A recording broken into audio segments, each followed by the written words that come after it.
Jeff Kerr's here from CBS Sports, and he, like all guests, appears via the Boardwalk Honda hotline. We had a trade in the NFL today. We got smoke screens. We got a lot to dissect on a Friday. Normally, we're getting ready for the weekend, but we got some stuff to get our hands dirty with here, Jeff. What's going on, man, as we bring you into a happy hour Friday? What's up, my man? Boy, Mike, I went from Brett Veach pretty much saying that they're looking at offensive tackles on the trade market too, probably having a deal in the works on his cell phone while he was talking to us this afternoon. Well, so I thought that was pretty cool. All right, so he gets this trade in the works. They end up trading a first-round pick to get a Pro Bowl tackle. This isn't like they got a stiff here, but like, what's the message there? They didn't like the tackles in this draft. How do you read this? So this is, per Veach's words, it was they just didn't want to commit to signing a free agent that they didn't feel they could get someone better on the trade market. And I think as the draft got closer, they were looking at their potential options here. Do we really want to draft a rookie at 31 here to protect Patrick Mahomes, or do we want to get an established veteran? And then look, there were guys available. Like they could have Alejandro Villanueva for pretty much nothing. But I think the Ravens are going to eventually sign him to basically play right tackle in for Orlando Brown now that he's on Kansas City. But they wanted Trent Williams in the worst way. They wanted him more than Joe Thuney. They weren't able to get Trent Williams, so they went back to the drawing board. So I think they just were cautiously optimistic, looked at all their options, said, hey, look, we got drafted on at 31, we'll draft one. But really all you did was trade. Essentially, you drafted Orlando Brown, a two-time Pro Bowler who's 25 years old with the number 31 pick. Yeah, I mean, I don't think it's a terrible idea because of what they saw last year and how their window is now. I mean, we need a guy who can block now today instead of drafting a guy. Is he that much of a drop-off, though, from Alexander Villanueva and gone that route? I don't know, but it's interesting because now Baltimore ends up with 2 first-round picks at the back end of the draft here. They become a very interesting story on draft day. You're Baltimore. You got to pick 2 wide receivers at 27 and 31, right? You got to help out Lamar Jackson. I mean, they're probably going to go after an offensive lineman too because, yeah, Ryan Stanley's coming back, but he's coming off that major injury, but you paid him a lot of money. But, yeah, even if you do sign Villanueva, I should say, you still got to add somebody in there. I don't think Villanueva is the long-term answer there, but for 2021 he is. So, you sign him, you draft, maybe a Taven Jenkins or someone like that. I'm assuming they're going to be there at 27 or 31. But I'm thinking, look, Kadarius Toney, Terrence Marshall, Bateman, someone like that. That's who you go with these 2 late first-round picks. I think that's what Baltimore was looking at. Look, we're going to trade a stud offensive tackle, even though he's young, but we need to get Lamar some help. Yeah, and Rashad Bateman's deep there in the draft as well. So, obviously, Baltimore, I think, is a team that's very interesting. That whole Central Division, I mean, obviously Pittsburgh always seemingly in play, disappointing last year, but Cleveland's gotten much better. We'll see what happens with the Bengals. I mean, they're at 5. They see everything that's going on in this division right now.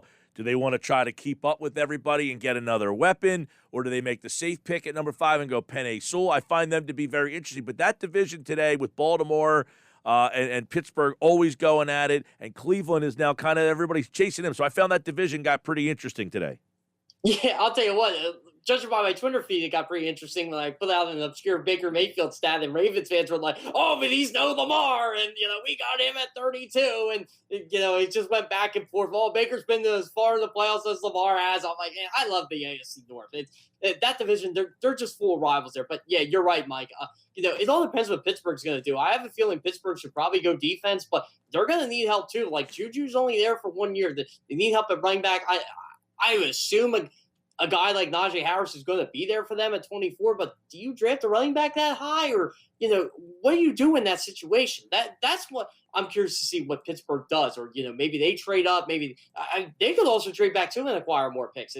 But really, I feel like now Baltimore controls that whole back half of the first round because they got those 2 picks. Now, this is an interesting point that one of our viewers just brought up.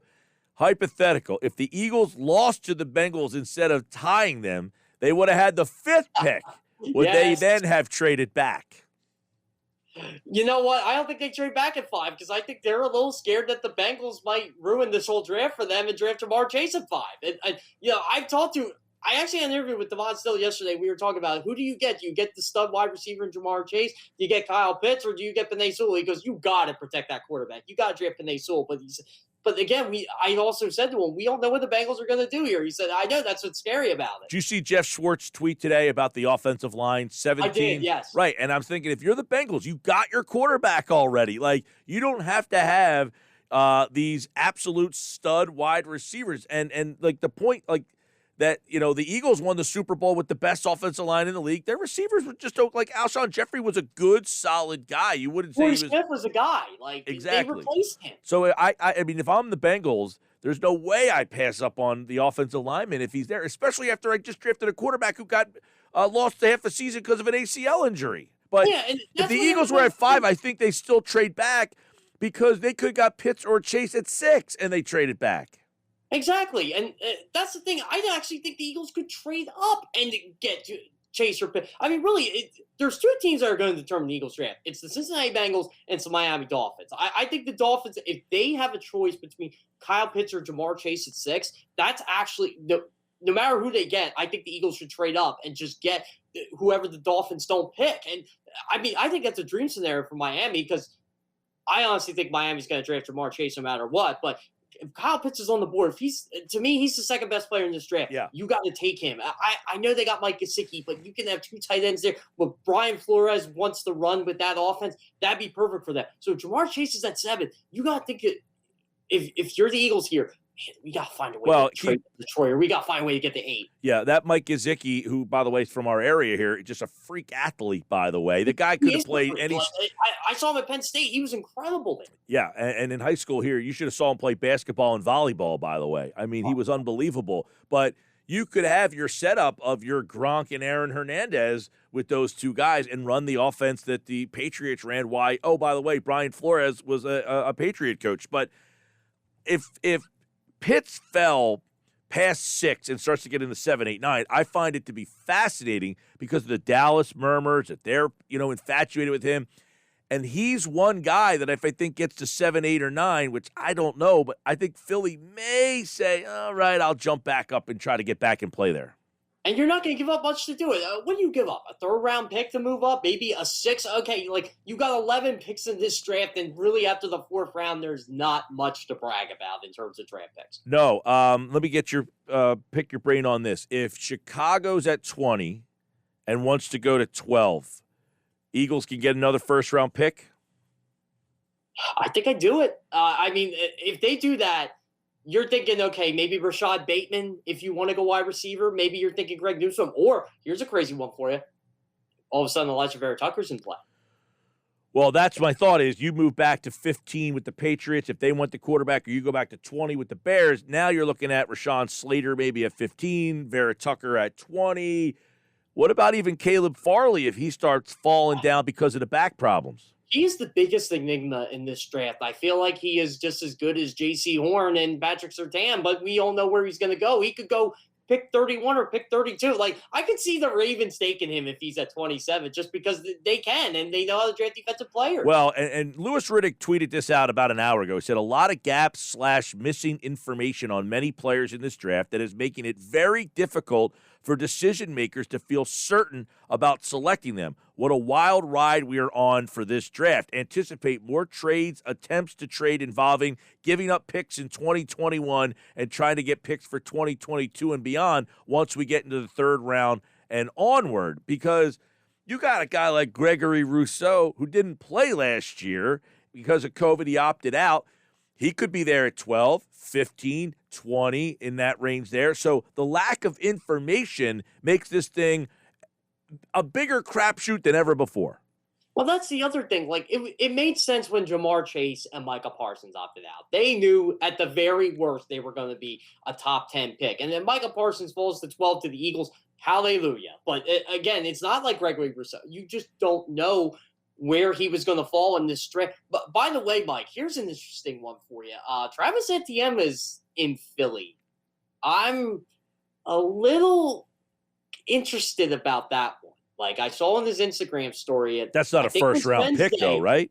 Yeah, well, no, you don't pick him in the 1st round, but at 37, if he's there, you never know. Like, have someone to back up Miles Sanders. You can't, if you have a 1-2 punch and Nick Sirianni likes to run the football, it kind of makes sense. Yeah. All right. So this is interesting because you just mentioned 37. I find the Eagles 37, plus they have the 2 second-round picks. I don't remember the numbers, but one of them, your own, is better than the Colt one. All 3 of those picks, 37 and the 2 third-round picks, I find to be very intriguing about moving up and going to get guys who are falling in.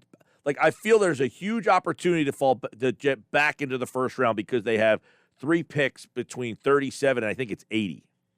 Yeah, I think it's like 67. I think they're the 2 picks. If I'm not mistaken, I would have to double check that, but I'm pretty sure the Colts pick is 8. But yeah, that's the other thing. You have that 3rd round pick to play with. So if you trade up in this draft, that's the other reason why I look at trading up. Okay, so you have some other draft capital there. Do you really need 2 third round picks? It's not like you have 2 second round picks like the year you drafted Miles Sanders and JJ Arcega-Whiteside and you keep them. You have some draft capital there that you can afford to use. So that's why I keep thinking they're going to move up, because the defensive talent in the 3rd round, or really any of the talent in the 3rd round, isn't like the 3rd round talent before, because we're bringing back the whole Gregory Rosso thing. Jeff Kerr, CBS Sports, covers the NFL. Sal Powell was on with me earlier.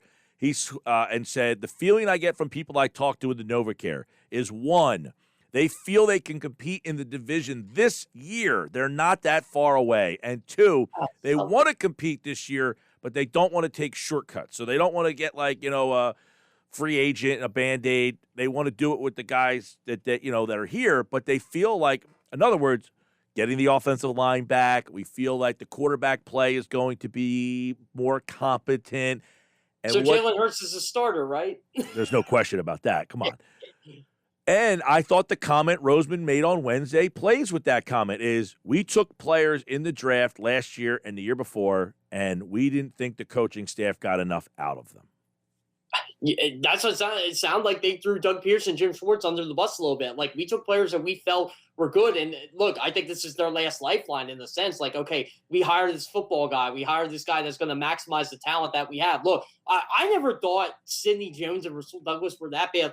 I used to make jokes about how they were dead weight, but they also weren't developed that well either. Like, so say you get Avonte Max of 2018. Remember how good he was his rookie year, and then he kind of declined. Say you get the most out of him. Say you get the most out of a guy like Darius Slay, Anthony Harris, Eric Wilson, for example. All of a sudden, you have a pretty solid defense. It's not like the greatest defense in the world, but you're trusting your coach and his staff and Jonathan Gannon there that your defense is going to be better and that can stop the Cowboys, or your offensive line's healthy enough, or you could stop the Redskins front 7. So you're looking at that, and look, the winner of the NFC East was 7-9 last year. Let's not kid ourselves. Like, as bad as the Eagles were, they weren't that far away. Dallas should win this division easily. Yeah, don't you think though that the East has the arrow pointing up on almost all 4 teams? Yes. Yeah, I mean, I feel like Washington's defense is a legit playoff defense. Heck, they almost beat the Super Bowl champions. They were the one team that gave Tampa Bay probably their toughest game of the year. Right, because they could rush the passer. Yeah, and that's why I think Washington's going to be very dangerous. And look, the Giants, it all depends on how well Daniel Jones does. If Daniel Jones is bad, they're just not going to be a good football team. Dallas got Prescott back. Yeah, the division is trending upwards. And look, they're not playing these world. I think them playing the AFC East might knock the AFC West. Sorry, might knock them down a bit, because you're going to play the Chiefs, who are pretty good. You're going to play the Chargers, who I think are going to be pretty good. The Raiders, who knows what they're going to be, but they're usually around 500 regardless. And look, Denver, they get a quarterback, they're going to be good. So those are going to be tough games. And so, again, and also their 17th game is the AFC East. So, yeah, it feels like the AFC East is going to be better, but it still feels like the division winner is going to be 9-8. Quite possible. I mean, Dallas is interesting. You get Prescott back. They would have probably won 10 games with him last year had he not got hurt. Who knows? Defense. Their defense is terrible. I think the Giants are sneaky with what they're building over there, because everybody kind of just keeps looking at them and Jones, but I feel like they're trying to build a team where Jones doesn't have to do a lot. So I think this division is going to be very intriguing, and you add to the mix that they pick 10, 11, and 12 on draft night. All right, Jeff Kerr, CBS. Yeah, there you go. CBS Sports NFL writer. We will continue to talk NFL. Next week, Jeff will be back on Monday. We'll look at more getting ready for the draft, off-season stuff, and we'll do it all off-season through the football season as, of course, the Eagles pick number 12. And who knows, maybe 15, maybe 20, maybe they move up. We'll have to unpack that next week. Jeff, have a good weekend, man. Yep, you too, Mike. One more week.